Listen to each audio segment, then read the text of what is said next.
Welcome, ladies and gentlemen. Thank you very much for your great support on this channel through your subscriptions, likes, comments, and also sharing. And if this might be your first time you are watching me at Zion Kenya TV YouTube channel, kindly I request you take a 1 second and click the subscriptions button and subscribe. Let's go straight to Sagana interview, where Ruto's interview has raised a lot of questions that has been revealed to our beloved country Kenya. In fact, if you listen to him keenly, he is even saying that he will fire some of his CS one by one.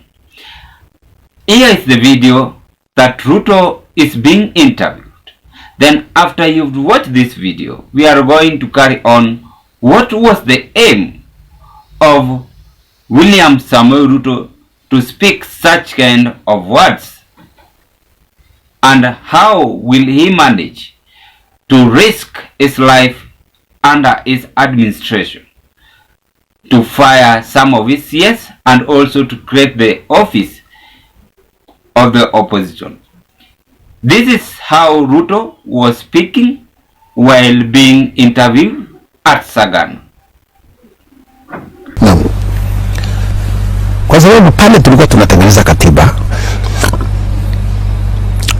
kuna mahali ambayo watu kutengeneza vizuri, kwa sababu tunataka huyu kiongozi wa upinzani. Nimewaambia mimi niko tayari kusupport kiongozi wa upinzani awe na ofisi, na hiyo ofisi iwe ni ofisi ya serikali ya Kenya, yani the opposition party, ilipwe na wa Kenya. Kazi yake funded by the state, kazi yake ni kukosoa serikali. Oversight. Oversight. You know? Ili kwa sababu oversight sio wadui, oversight ni kusaidia serikali ndio iweze kufanya ile kazi ilichaguliwa. Wao wanatukumbusha, mlisema mtapunguza gharama ya hii, mbona hajapungua? Tunarudi tunasema kweli tulisema tunafanya ukarabati, tunafanya. Ndio sababu ya Ihura ni ujue mimi naamini kwa mambo ya oversight. Ndio kwa sababu na waziri wangu leo tumebadilisha standing orders. With me, I know one thing. If you listen to Ruto saying that the people, wanainch, will pay another money for the opposition, that one can tell you that Ruto is not after Kenyans' welfare of living. Because if you impose another taxation, insisting that Kenya will again pay the money to the office of opposition, it tells, or it is trying to tell the media that he is not after how Kenyans are suffering in their life. That is also increasing another burden, while he is insisting that the office of opposition should be paid by the state, and the state should impose tax to the people. This wanainchi that is trying to misuse as he wants will one day turn wild to him. You know, in that interview, when you listen to Ruto keenly, is somehow trying to laugh the people of Kenya who are disparate in the economy. Because, in fact, that is the key point that I pick. Because he insisted that the current office of the opposition must be paid by the people of Kenya. Well, if the president, there is a question behind.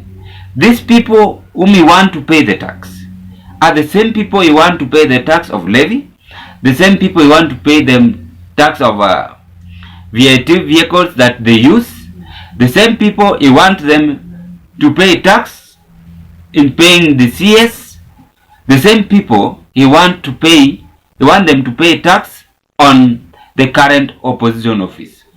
My question is, is it going to be possible? Again, in that interview, he's saying very well that he is ready even to fire some of his CS. Is it because some of his CS are not giving him what he wants in the government? Because he will be the first president to use such kind of speech in the Republic of Kenya.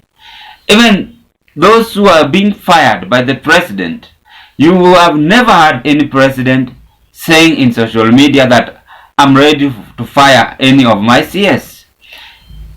If I may ask, did Uhuru say such kind of a word? Even Kibaki, you only listen to media saying that so and so has been fired. Period. So that one means that Ruto is issuing a threat to his cabinet secretary, which is wrong according to the constitution. That is why I'm saying, and I will keep on saying, that this man lacks skill in leadership. He lacks knowledge in running the government. He lacks integrity in running the government. I will be very much concerned on how he is delivering bad news to the people of Kenya and its administration people every day, every now and then. So it means William Ruto has an intention in this government.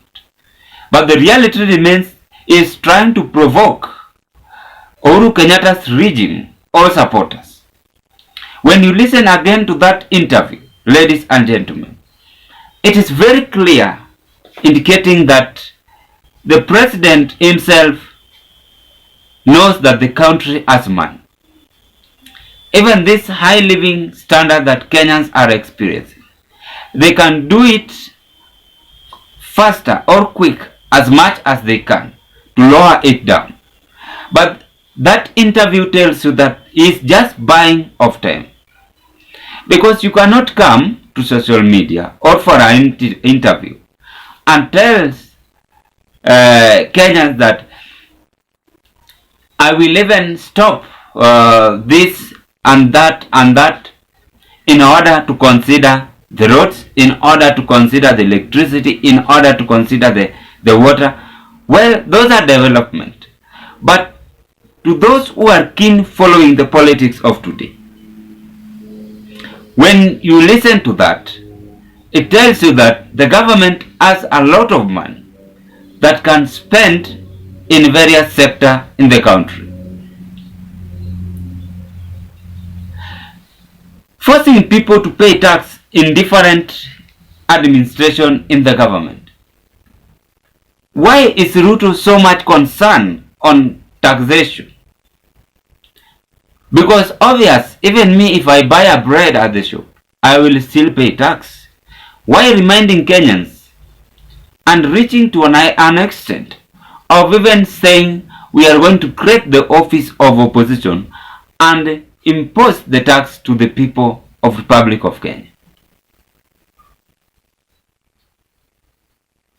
What was his aim after saying that? Ruto is forgetting that there is no permanent leadership. Somebody somewhere cannot afford paying different taxes. He should be aware of that. Then my last question, do you think opposition is going to allow that? The creation of office and forcing the wanainch to pay taxes again. How is it going to be possible? How is it going to work? So in this Sagana state launch interview has revealed a lot. So many details which were secret has been exposed.